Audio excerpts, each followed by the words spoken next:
난 여기 좀 안다. 현지 좀 안다. 한국인이라면 우선은 좋아하는 경향이 있다. 근데 결론부터 말씀드리면 하지 마세요. 영주권 얘기는 저도 하고 싶지 않은데 프로 워홀러 누리부입니다. 오늘은 이제 여름이 돼가니까 워홀러 분들이 더 캐나다로 오고 계시는 걸로 알고 있는데 그런 분들을 위한 약간 영상이에요. 아니면 온 지 얼마 안 되신 분들, 아니면 와 계신 분들, 아니면 그냥 모두를 위한, 그냥 워홀이 뭔지 궁금하신 분들을 위한 영상이고, 근데 오늘 제가 가지고 갈 포인트는 워낙 근데 정보가 너무 많아요.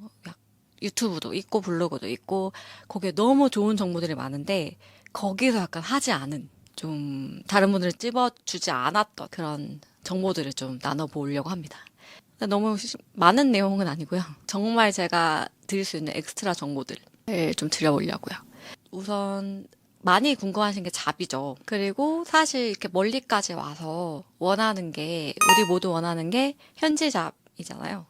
먼저 여기서 한인 잡들도 사실 나쁘지 않아요. 저도 오기 전에는 굉장히 많은, 그러니까 편견들이 있었고 웬만하면 좀 다양한 경험해야지 이렇게 왔는데, 근데 와보니까 한인 잡해도 많은 경험하실 수 있고, 뭐 레스토랑이나 카페도 사장이나 직원들이 한국인이 많아도 고객들이 외국인도 많고 그런 경우 많거든요. 뭐 근데 한인 잡을 내가 굳이 막 엄청 피해야겠다 그런 건 아니라고 생각해요. 그리고 한인 잡이 돈이 많이 되는 경우도 많이 된다고 하더라고요. 제가 듣기로는 스시 막 이런데 진짜 돈 많이 번대요. 팁 이런 걸로 하면 현지 잡을 구하려고 하셨다가 한인 잡을 구하게 되신 경우도 너무 막 그러지 마세요. 충분히 좋습니다. 네, 그럼에도 불구하고 우리 모두 현지 잡을 구하고 싶잖아요. 우선은 좋은 점은 한국인이 좀 일을 잘한다고 소문이 나 있대요. 네, 한국이 일 진짜 잘하잖아요. 손이 빠르고 우선 일머리도 있고. 근데 이건 진짜 나와보니까 진짜 맞아요. 한국이 진짜 일 잘해요. 그래서 아무튼 그 인식이 모두에 깔려 있기 때문에 일 구하기가 한국인이라면 우선은 좋아하는 경향이 있다. 하지만 모두 아시잖아요. 영어를 기본적으로 좀 하셔야 하고, 근데 그 영어가 또 진짜 유창하지 않으셔도 돼요. 정말 그냥 기본 소통만 되고 손님 응대하는데 문제 없고 코워커들과 대화하는 게 100%는 안 돼요. 안 될 수 있어요. 안 되는 게 맞아요. 근데 어쨌든 그냥 기본적인 일하는 데의 소통은 문제가 없는 정도면 우선은 좋아한다고 하더라고요. 이거는 제 개인적으로 느낀 거거든요. 제가 레스토랑이나 이런 현지 좀 업장을 다니면서. 근데 이거는 반박받아요. 그리고 방금 한 얘기랑 약간 모순이 있어요. 하지만 뭐냐면 너무 한국에서 가돈 티가 나면, 캐나다에 빡 온 티가 나면 좀 안 좋은 것 같아요. 좀 그거보다는 조금 척을 하는 거죠. 스타일이라던가 그런 거를 난 여기 좀 안다. 현지 좀 안다. 물론 인터뷰를 보면 언제 왔는지 그런 거는 뭐 알 수 있잖아요. 근데 그 전에 뭐 레주메를 돌린다든지 그럴 때 그래도 내가 좀 여기 살아본 사람처럼 이렇게 애티튜드를 좀 하는 게 좀 유리할 것 같아요. 제 생각에는. 그러니까 그런 거는 스타일이 있을 수도 있고 좀 약간 그런 거 있잖아요. 성대모사라고 해야 되나? 전 못해요. 저는 못하는데 뭐 잘하는 사람도 있더라고요. 막 틱톡이나 유튜브 이런 거 보면서 막 그런 말투 따라하고 그런 거를 조금 흉내내시면 좋을 것 같아요. 이건 진짜 제 뇌피셜이고. 왜 이렇게 전 느꼈냐면 좀 여기 대표적인 레스토랑, 현지 레스토랑이 뭐 그런 데 가면 되게, 근데 그런 데 가시면 뭔가 무슨 말인지 알 거예요. 그런 데 가시면 좀 진짜 좀 현지스러워. 애들이 다. 그러니까 그런 거를 좀 모방해 보시면, 좀 흉내 내시면 구할 때 조금 도움이 되지 않을까 싶어요. 근데 이건 진짜 지극히 제 개인적인 의견입니다.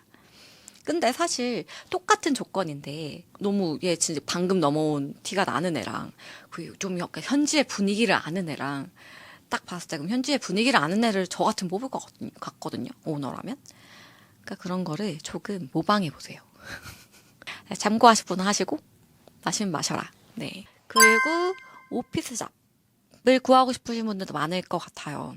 한국에서 아예 경력이 없는데 그러니까 학생분들이신데 여기서 오피스 잡을 구한다. 현실적으로 좀 많이 힘든 경우일 것 같고요. 물론 그렇게 구하시는 분도 있겠죠. 가능은 할 거예요. 하지만 그 경우가 많지는 않다. 하지만 한국에 이제 저 또래나 우리 30대 친구들 일 열심히 하고 왔을 거 아니에요. 온 경우 많을 거 아니에요. 그런 비슷한 걸로 여기서 구하는 거 충분히 가능성이 있습니다. 왜냐면 이게 더 가능성이 높아졌던 게 전보다 전에는 그냥 워홀 1년이 다였잖아요. 사무직이라고 하면 그래도 조금 길게 일할 수 있는 친구들을 뽑는 게 보편적인데 얘네도 알잖아요. 얘는 1년밖에 비자가 없다. 그러면 당연히 좀 안 뽑는 경향이 있었겠죠? 근데 지금은 이제 2년, 최대 4년이 되었으니까 4년이면 뭐 충분히 뽑아볼 만하잖아요? 근데 아까 말씀드렸다시피 경력이 아예 없으신 분들 여기서 구하기에는 조금 무리가 있을 것 같고 경력이 충분히 한국에서 좀 있고 그거와 비슷한 친구를 여기서 구해보기에는 전 충분히 도전해보실 가치가 있다라고 생각을 하고 근데 꼭 필요한 거는 우리는 한국에서 일을 구할 때는 학점, 학교 이런 걸 내고 자소서를 쓰고 냈잖아요. 근데 여기서는 그런 게 아무 소용이 없겠죠? 그러니까 포트폴리오를 잘 만드셔야 되는 게 관건이고 이제 첨삭이나 이런 시스템 AI 이런 걸로 잘 되어 있으니까 그런 걸 도움 많이 받으셔서 포트폴리오 좀 정리를 하시고 좀 지원을 해보셔도 전 충분히 승산이 있다고 생각이 들어요. 뭐 인디드 이런 데도 올라와 있고 아니면 뭐 우베뉴 이런 데도 있더라고요. 그런데 좀 충분히 좀 도전을 해보시면 네 좋을 것 같아요. 그래서 제 개인적인 오피스 잡 취직 팁은 저는 한국에서 일하던 거랑 비슷한 이제 직무로 일을 하고 있거든요. 한국에서는 공간 디자이너 쪽에서 일을 했고 여기서는 공간 디자이너 잡을 여전히 하고 싶지만 네 외국인의 외노자의 신분으로서는 아무도 저를 뽑아주지 않더라고요. 워낙 잡이 없기도 하고 아무튼 그래서 지금은 그래픽 디자이너, 뭐 소셜미디어 디자이너로 일을 하고 있는데 저는 이제 지원을 할 때 포트폴리오 제가 당연히 한국에서 일했던 거 해서 냈고 네, 뭐 이력서 냈고 그래서 면접 보고 이제 뽑힌 거거든요. 그래서 저도 한국에서 어떻게 보면 똑같은 비슷한 잡을 여기 와서도 이어가고 있는 사람이죠. 그러니까 이게 저도 했으니까 여러분도 할 수 있다는 그런 네, 말씀드리고요. 그리고 지역 어디서 살아야 되는지 이게 제가 계속 말씀드렸는데 저번 영상에서 제가 그랬더라고요. 다운타운만 고집하지 말라고. 근데 내가 얼마 전에 다운타운에 사는 친구네 집을 가면서 이제 다운타운 거기 이렇게 또 웨스트엔드 쪽에 살아요. 저도 옛날에 웨스트엔드 살았거든요. 오랜만에 이렇게 걷는데 너무 좋은 거예요. 그러니까 진짜 다운타운만의 그런 낭만이 있답니다, 여러분. 이제 다르게 추천을 드릴게요. 혹시 좀 1년에 두세 번 이사하실 수 있는 그런 체력과 재력과 그런 게 있으시다 하면 저는 여름에 다운타운 살아보시는 거 추천드려요. 여름에 특히 제가 좋아하는 건 웨스트엔드 쪽이랑 예일타운 아니면 콜하버 이런 쪽 비싸긴 한데요. 그래서 웨일타운, 콜하버는 많이 비싸요. 그래서 아무튼 저는 웨스트엔드 살았는데 웨스트엔드 너무 좋아요. 진짜 저 지금도 사실 살고 싶거든요. 저는 이제 단기가 아니라 장기로 살아야 되는 사람이라서 다운타운에 더 이상 살지 못하는데 아무튼 단기로 좀 여름에 사실 수 있으시면 다운타운 좀 추천드려요. 5월, 6월, 7월에 들어오신다. 그러면 다운타운에 한 2, 3개월 있으시고요. 비가 추적추적 많이 내리는 시즌에는 이사를 가시면 되겠어요. 딴 데로, 싼 데로, 저렴한 데로. 다운타운 너무 비싸요. 지금 뭐 집값이 떨어진다고 하더라고요, 엄청. 근데 그거는 뭐 우리가 체감이 되지 않죠. 집값 떨어진다고 룸쉐어비를 줄여주는 그런 친절한 랜드로드들은 별로 없답니다. 그리고 많이 서블렛 같은 거 하시잖아요. 처음에 오실 때는 당연히 서블렛으로 들어오실 수밖에 없다고 생각해요. 좀 자리 잡고 나서 조금 길게 머무실 의향이 있으신 분들은 꼭 그 직접 계약으로 찾아서 들어가세요. 그게 세입자 보호도 되고 서블렛은 사실 불법이거든요. 불법이라서 그 테넌트 보호가 안 돼요. 되게 신고 많이 한다고 하더라고요. 그럼 나가야 돼요. 가능하시면 직접 계약으로 계약서 쓰시고 들어가시는 대로 알아보고 들어가시는 게 좋을 것 같아요. 장기로 계실 거면. 이것도 최근에 받은 질문 중에 하나인데 뭔가 이렇게 연애에 대해서 물어보시는 분들이 많더라고요. 그러니까 거꾸로 그런 걱정을 하시는 분들이 있어요. 나는 여기서 이성을 만나고 싶지 않은데, 나는 정말 일만 하고 가고 싶은데, 나 이성을 만나게 될까봐 너무 두렵다. 걱정하지 마세요. 여기는 자만추 이런 거 없고, 사실 소개팅 이런 것도 없고요. 없잖아요. 그러니까 내가 찾아 나서지 않으면 만날 수 있는 기회가 없어요. 코어커들끼리 뭐 눈이 맞거나 그런 경우 있겠죠. 근데 그런 경우는 뭐 한국이나 여기나 뭐 가능성은 똑같겠죠. 그러니까 그런 거 빼고 뭔가 막 캣콜링 이런 거 막 심한 거 아니에요. 뭐 길 가다가 누가 쫓아오면 어떡해요. 그런 경우 있어요. 있는데 한국은 어떤지 모르겠어요. 근데 여기는 그냥 무시하면 다 그냥 가요. 보통 그냥 이렇게 쳐다보고 대답했고 안 하고 가도 되고, 아니면 뭐 나 남자친구 있다 여자친구 있다 하고 가면 그냥 거기서 막 쫓아오거나 그런 미친놈들 별로 없어요. 없어요, 없어요. 거의 없어요. 그리고 여기는 뭐 헌팅 포차 뭐 이런 것도 없고 합석 이런 거 당연히 없고요. 뭐 펍에 가면 말 거는 사람들이 있죠. 근데 뭐 그런 것도 이제 거절하면 그냥 가시고, 뭐 클럽 이런 게 발달되지도 않았고, 내가 만약에 이성을 만나지 않겠다고 다짐했으면 걱정하지 마세요. 만날 수 없어요. 만날 기회 없으니까. 거꾸로 만나고 싶다 하시면 이제 대표적인 게 어플이죠. 근데 결론부터 말씀드리면 하지 마세요. 근데 뭐 다짜고짜 하지 말라는 건 아니고, 어떤 경우 하면 안 되시냐면, 막 오신 분들 당연히 하면 안 되죠. 아니야, 거꾸로 외국에 나왔음에도 하셔도 되시는 분들은, 나의 모든 일상을 공유할 수 있는 친구가 여기 있다. 매일매일 연락하는 친구. 근데 그 친구가 나보다 현지를 더 잘 안다. 현지에 대해서 더 잘 알고 뭐 위험 상황이 왔을 때 대처할 수 있는 정도의 친구다. 그리고 약간 레귤러 잡이 확실히 있어서, 만약에 내가 갑자기 다음날 결근해. 그러면 바로 내 비상연락망에 연락을 취해줄 수 있는 직장이 있다. 직장이나 잡이 있다. 그리고 나의 네트워크가 충분히 형성이 되어 있다. 그러시면 하셔도 돼요. 왜 이런 조건을 달았냐? 첫 번째는 위험해서겠죠? 뉴스에도 몇 번 나왔을 텐데, 그 범죄를 당하는 그런 경우들이 뭐 당연히 사람 사는 세상이니까 있고, 당연히 모르는 사람이니까 위험하죠. 리스크가 굉장히 큽니다. 갑자기 내가 다음날 연락이 두절돼도 그냥 두절됐구나 하는 정도의 나의 지인밖에 없다면 네, 하시지 않는 거 추천드리고, 이건 내 1차적인 이유고요. 더 지금 큰 이유는 그 사람이 누군지를 저는 파악하지 못해요. 혼자 스스로. 왜냐면 워낙 문화도 다르고, 만약에 문화가 다른 친구를 만난다면, 그러니까 내가 이런 문화를 잘 알지 못하니까 뭔가 안 좋은 상황에서도 이게 안 좋은 상황이구나를 스스로 판단하지 못하니까 흔히 말하기를 톡식하다고 하거든요. 톡식한 상황을 나는 구분하지 못하고 그냥 좀 이용당하고 막 그런 상황이 벌어질 수 있으니까. 그리고 여기는 진짜 웃긴 게 밴쿠버 기준입니다. 밴쿠버는 너무 너무 좁아요. 진짜 뭐 건너 다 알아. 그 만약에 나의 지인들이 막 충분히 있으면 내가 어플로 어떤 사람을 만나. 어떤 사람과 매칭이 됐어. 그 사람이 어떤 사람인지를 나의 주변 사람들한테 좀 물어봐서 검증할 수 있어요. 그러니까 레퍼런스라고 하죠. 한국은 이게 좀 막 건너 그냥 얘 누구야? 그러면 아는 경우가 많이 없잖아. 되게 특별한 경우잖아요. 근데 여기는 누구랑 매칭됐어. 그러면 이렇게 물어보면 막 건너 아는 사람이 분명히 있어요. 네. 그런 경우에 한번 검증할 수 있다. 이 사람 괜찮은 사람이야? 멀쩡한 사람이야? 그리고 더 웃긴 건, 좀 또 이상한 애들은 또 소문이 나 있어. 그래서 막 얘 알아? 그러면 와, 얘 내 친구가 누가 만났는데 진짜 뭐 어땠대? 만나지 마. 이렇게 약간 한번 걸을 수 있어. 그럼 네트워크가 형성이 되어 있다면 충분히 하셔도. 하면 또 재밌는 경우도 있어요. 문화가 다른 친구들끼리 만나면 재밌잖아요. 내가 언제 이런 친구들이랑 만나서 얘기를 해보겠어요. 그런 측면에서 재미가 있다고 생각도 들어요. 근데 아까 말했듯이 네, 웬만하면 하지 마시고, 좀 나의 주변 상황이 좀 어느 정도 정립이 됐다, 많은 경험을 해보고 싶다, 그러면 해보셔도 네, 좋아요. 그리고 영주권 얘기는 저도 하고 싶지 않은데, 저도 워낙 고통받고 있는 입장이라서 많이 어려워진 게 사실이고요. 갈수록 어려워지고 있고, 심지어 안 뽑아요, 지금.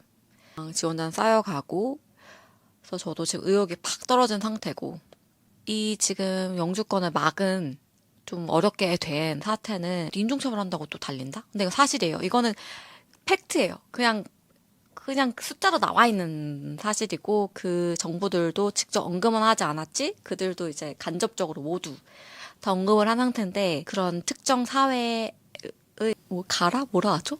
위조 위조해서 이렇게 영주권을 받고 되게 안 좋은 그런 상황 때문에 이제 소 잃고 외양간 고친 거죠. 그때 잘 이제 거르고 막았어야 될 일인데 정부들이 그걸 안 막고 지금 와서 지들이 이렇게 일 대충 해놓고 제 생각은 그래요. 지들이 일을 정말 꼼꼼하게 했으면 다 서류 다 위조하는데 다 걸러냈으면 이런 사태도 안 왔을 텐데 그 일 대충 하다가 지금 와서 감당이 안 되니까 그냥 다 스탑을 시켜버린 거예요. 그래서 전망은 이제 그게 어느 정도 좀 해결이 되고 나면 그러니까 그런 사회의 사람들을 막기 위해 지금 그 조치들이 몇 개 있거든요. LMIA 추가 점수 없애고 뭐 학생 비자 막 다 취소시키고 이런 게 하는 게 다 그걸 하면서 정리하기 위함이에요. 이래요. 저도 그렇게 들었어요.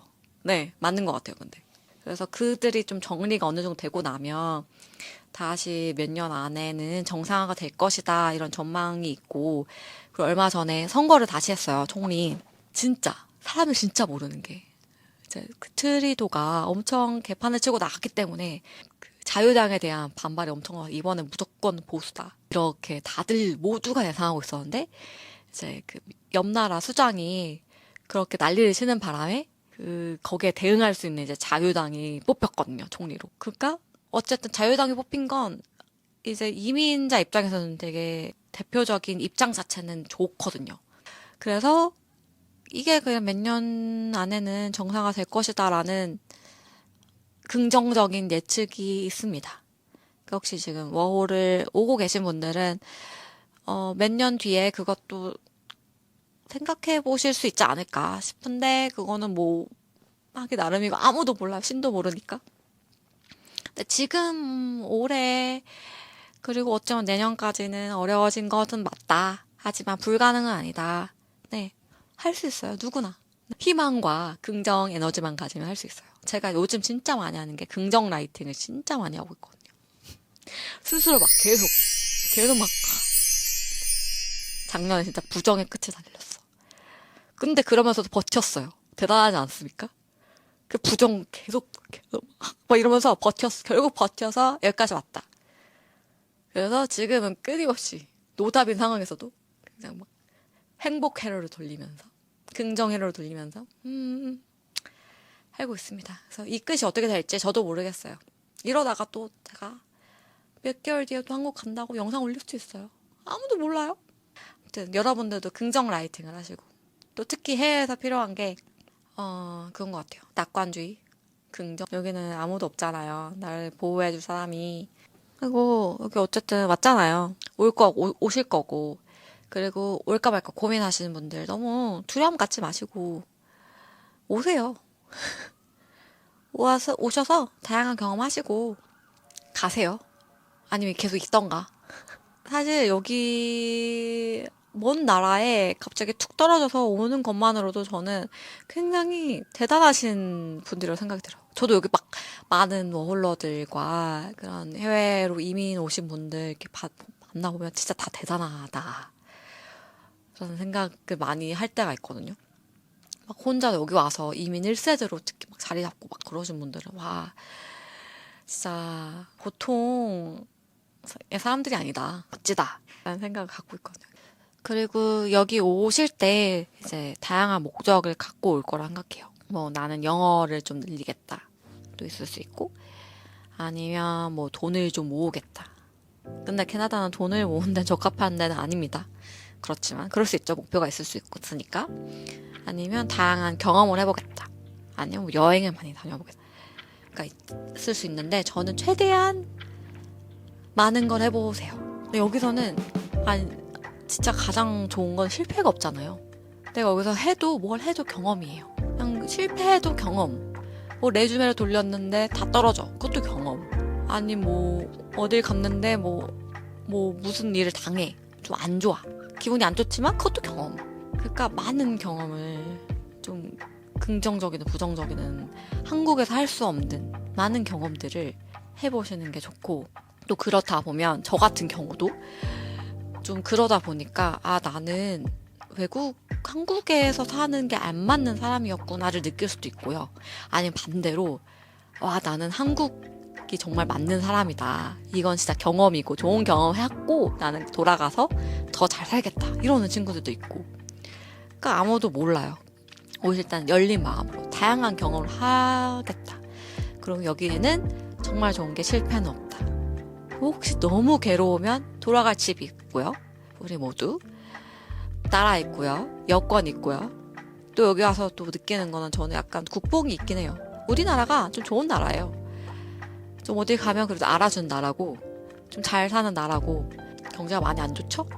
하지만 분명히 좀 자부심을 가질 만한 나라고 이제 30대 분들도 많이 나오실 생각을 하고 있잖아요.